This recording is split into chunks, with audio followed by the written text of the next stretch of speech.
ఇది మానవ ఎముకల నిర్మాణం మరియు అస్థిపంజర వ్యవస్థ గురించిన శీఘ్ర సారాంశం.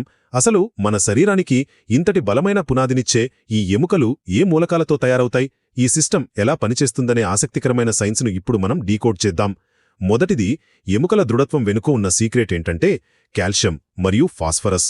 మన ఎముకల బరువులో 65% ఖనిజాలే ఉంటాయి, మిగతా 35% కర్బన పదార్థాలు. ఇక్కడొక ఇంట్రెస్టింగ్ ఫ్యాక్ట్ ఏంటంటే ఫాస్ఫరస్కు సహజంగానే మండే స్వభావం ఉంటుంది.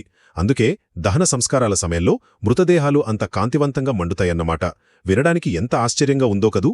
రెండవది, మన బాడీకి మెయిన్ యాక్సిస్లా పనిచేసే అక్షీయ అస్థిపంజరం. అంటే మన పుర్రె, వెన్నెముక, ప్రక్కటెముకల్లాంటివన్నీ ఇందులోనే వస్తాయి. అయితే ఇక్కడ మీరు ఖచ్చితంగా గుర్తుపెట్టుకోవాల్సిన విషయం ఒకటుంది. అదేంటంటే ఈ ఎముకల పెరుగుదల అనేది 22 నుండి 25 ఏళ్ల వయసు వచ్చేసరికి పూర్తిగా ఆగిపోతుంది. ఇక అంతే. చివరగా మన కదలికలకు హెల్ప్ చేసే అనుబంధ అస్థిపంజరం. మన చేతులు, కాళ్ళు, భుజం, కటివలయాలు అన్నీ కూడా ఈ కేటగిరీకే వస్తాయి. భుజం మరియు కటివలయాల దగ్గర ఈ అనుబంధ ఎముకలు మన మెయిన్ అస్థిపంజరంతో పర్ఫెక్ట్గా కనెక్ట్ అయి ఉంటాయి. చూశారుగా, రసాయన మూలకాలతో ఎంత స్ట్రాంగ్గా తయారైన మన ఎముకలు ఈ రెండు వ్యవస్థలుగా విడిపోయి ఒకదానికొకటి అద్భుతంగా కనెక్ట్ అయ్యి మన శరీరానికి ఎంతటి పర్ఫెక్ట్ షేప్ని ఇస్తున్నాయో దీని ద్వారా మనకు చాలా క్లియర్గా అర్థమవుతుంది. ఆగండాగండి, మనం మళ్ళీ కలవాలంటే, ఇలాంటి మరిన్ని వీడియోస్ మీ ముందుకు రావాలి అంటే సబ్స్క్రైబ్ చేయండి మరి ఎంఆర్కే ఎడ్యుకేషన్ ఛానల్.